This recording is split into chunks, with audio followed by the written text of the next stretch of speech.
What's good, YouTube? It's your host Axel Rose, and you are now watching MVP Magazine. And yes, people, it is time for another Nintendo Switch unboxing.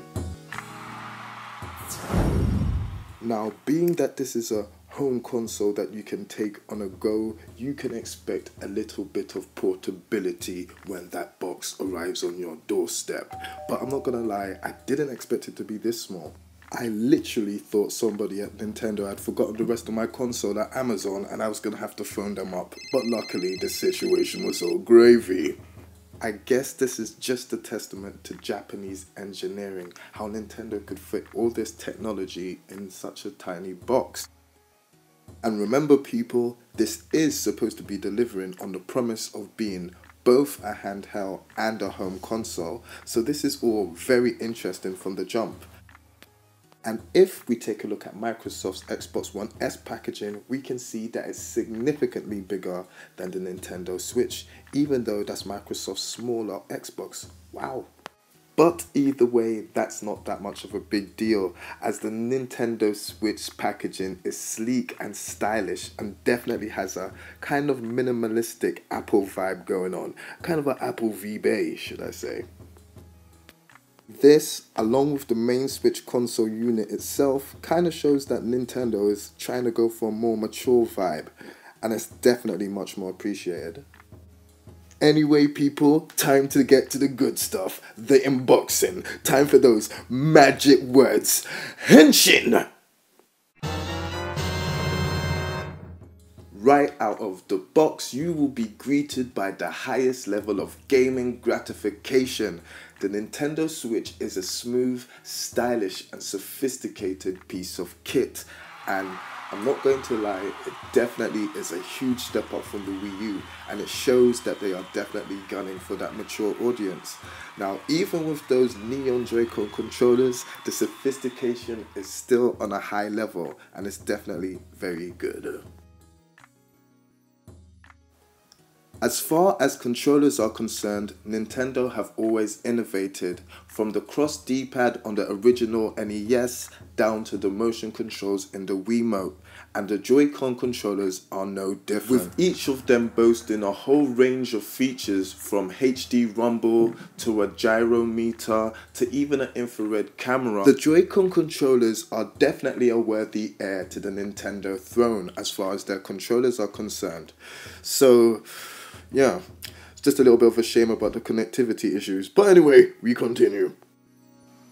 Now, from a design standpoint, the Switch itself kind of lacks imagination. It's a tablet. It's a nice looking tablet, but it's a tablet.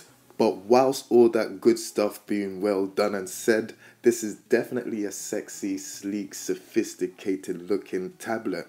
And things like different colored Joy-Cons will definitely spice up the overall look if you're willing to shell out for them.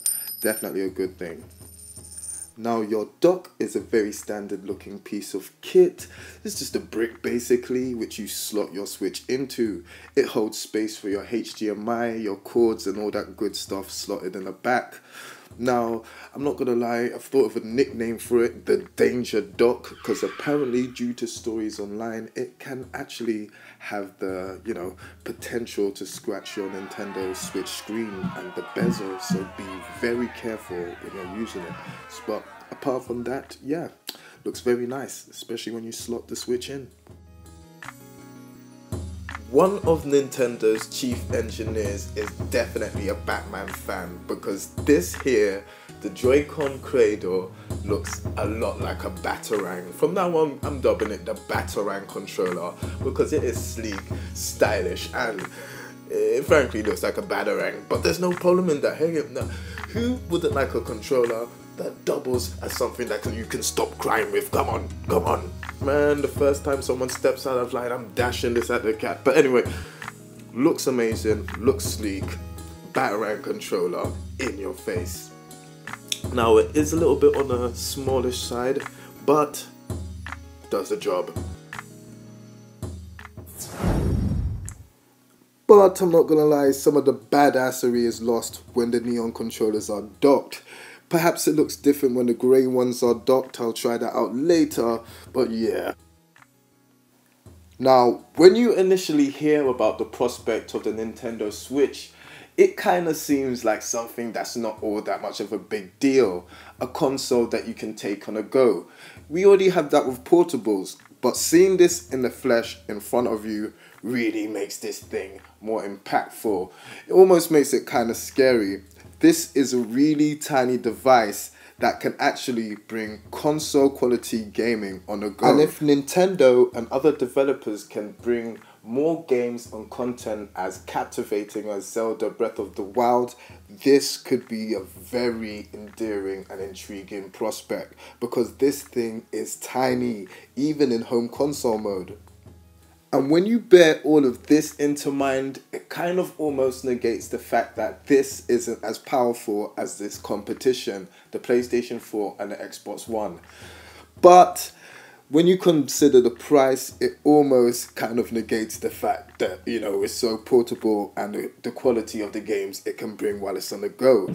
So whether you invest in it or not is definitely up to you. But I'm not going to lie, I am definitely a fan of the Switch and the potential for the things to come in the future. Nintendo, do not screw this up.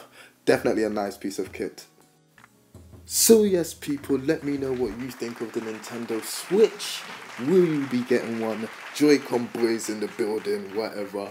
And don't forget to like, subscribe and share the video. I'm out. Peace.